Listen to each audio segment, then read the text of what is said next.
Hi guys, welcome back to travel and വലിയ food ചാനലിലേക്ക് എവർക്കും സ്വാഗതം. ഞാനിന്ന് ചെയ്യാൻ പോണത് ചക്കക്കുരു കൊണ്ട് ആലങ്ങ ഉണ്ടാക്കുക. ഇപ്പോൾ ലോക്ക്ഡൗൺ സമയത്ത് എല്ലാവർക്കും ചക്ക കൊണ്ട് എല്ലാവർക്കും ചെയ്യുന്നുണ്ട്. ചക്കക്കുരു ഷേക്ക്, ചക്കക്കുരു കൊണ്ട് പല ഐറ്റങ്ങൾ ചെയ്യുന്നുണ്ട്. ഇത് ചക്കക്കുരു കൊണ്ട് ആലങ്ങ. ഞാൻ ഇവിടെ ഇൻട്രോ ചെയ്യാനുള്ള കാരണം അപൂർവമായി കാണുന്ന കാഴ്ചയാണ് ഈ മുള പൂക്കുന്നത്. അപ്പോൾ മുള ഒരിക്കൽ മാത്രമേ പൂക്കുള്ളൂ. അത് നിങ്ങളൊന്ന് പരിചയപ്പെടുത്താനാണ് ഞാൻ മെയിനായിട്ട് ഇവിടുന്ന് വെച്ച് എന്നെ ഇൻട്രോ എടുത്തത്. ഏകദേശം 45 വർഷം കഴിയുമ്പോഴാണ് ഒരു മുള പൂക്കുന്നത്. ഇത് പൂത്തിട്ട് ഇപ്പോൾ കുറച്ച് നാളായി.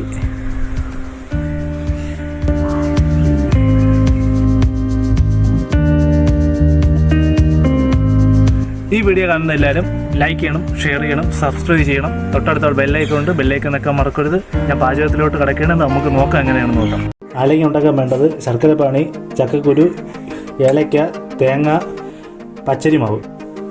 പച്ച ചക്കക്കുരുവാണ്. അത് മിക്സിയിലിട്ടൊന്ന് ചെറുതായിട്ട് ചതച്ചെടുക്കും. ഈ പരുവത്തിനൊന്ന് ചതച്ചെടുക്കും.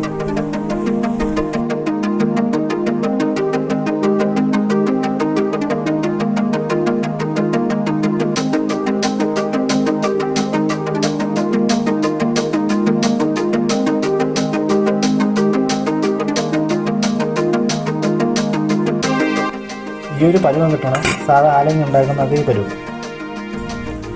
ഇതുപോലെ ബോൾ ഉണ്ടാക്കി എടുക്കാം.